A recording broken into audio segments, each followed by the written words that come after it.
Tapos, alam niyo bang, kinanta ko rin to, nag-flop. Hindi ko alam bakit hindi sumikat. Pero di ba nasa Spotify na to?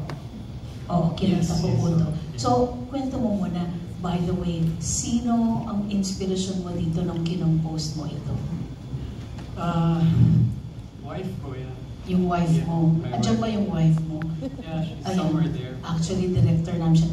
Ate V, pwede ka pang bumaba dito para lang makita nila na napakaswerte nitong lalaki na.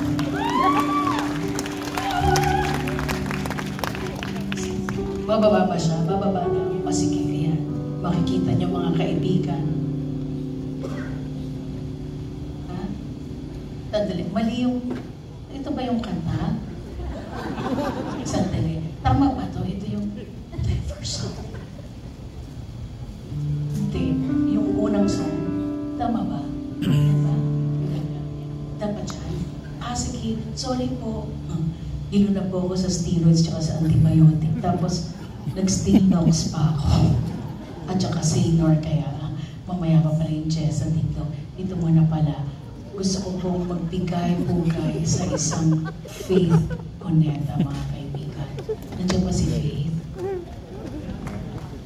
Wala? Umadayan sa akin si Faith. Aakitin ko ang asawa niya. Ako ngayon si Andrea Brillantes. Ito, Faith, kung nasan ka man, sana huwag ka na magpakita sa akin. Here we go.